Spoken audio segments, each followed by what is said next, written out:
Apakah Anda tahu, sesungguhnya orang-orang yang serakah, melakukan yang namanya korupsi, itu masuk ke dalam kekafiran. Kita akan cek kebenaran itu. Kita akan tahu jawabannya di dalam surat Al-Qalam ayat 17. Inna balagnahum kama balagna ashabal jannah. Sesungguhnya kami telah menguji mereka, orang-orang musyrik Mekah, sebagaimana kami menguji pemilik kebun. Nah, yang menarik adalah ketika di dalam Al-Quran disebutkan kama sebagaimana, artinya apa? Kita akan diberikan contoh yang mudah kita cerna untuk memahami konsep yang lebih kompleks. Sebelumnya kita sudah belajar bahwa pemilik kebun, mereka akan memanen besok pagi.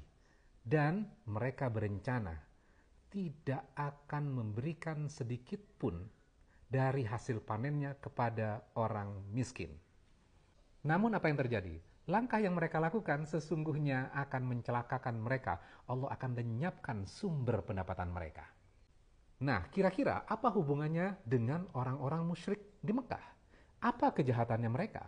Ternyata kejahatan mereka adalah menolak kebenaran, menolak Quran, menolak Nabi Muhammad. Nah, kita tentu harus belajar apa sesungguhnya akar masalahnya dan apa hubungannya dengan pemilik kebun. Kalau orang-orang Quraisy Mekah, mereka tidak punya kebun. Mereka pedagang. Nah, kita akan masuk dari sisi perdagangannya. Mekah pada saat itu, secara sejarah, di Mekah banyak berhala-berhala di Ka'bah.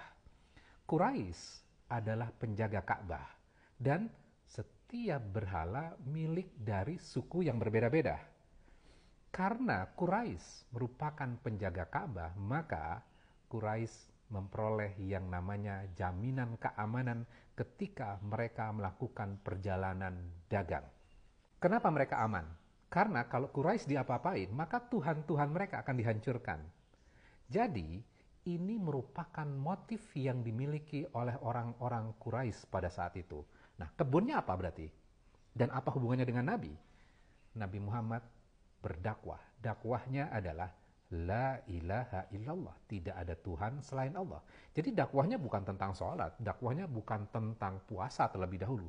Namun dakwahnya La ilaha illallah. Tidak ada Tuhan selain Allah. Kira-kira akan ada konsekuensi nggak dengan konsep dakwah La ilaha illallah itu? Tentu. Kalau konsep ini diterima, maka berhala-berhala yang di Ka'bah itu semua akan dihancurkan. Apakah Quraisy tidak tahu tentang kebenaran dakwah Nabi Muhammad? Mereka tahu, karena sesungguhnya ajaran Nabi Ibrahim yang membangun Ka'bah itu juga tauhid. Tidak ada Tuhan selain Allah, hanya satu Tuhan saja. Artinya Quraisy tahu kebenaran, namun kenapa mereka menolak kebenaran? Karena alasannya sederhana. Karena kalau mereka menerima konsep La ilaha illallah, maka berhala-berhala itu akan dihancurkan. Ketika berhala-berhala dihancurkan, akan ada konsekuensinya nggak? Tentu. Apa? Kebun pendapatan mereka dari berdagang, karena Tuhan-Tuhan itu dihancurkan, maka mereka tidak memperoleh jaminan keamanan. Artinya apa? Sumber masalah kekafiran mereka terhadap Allah adalah keserakahan. Sekarang kita lihat konteksnya pada zaman kita sekarang.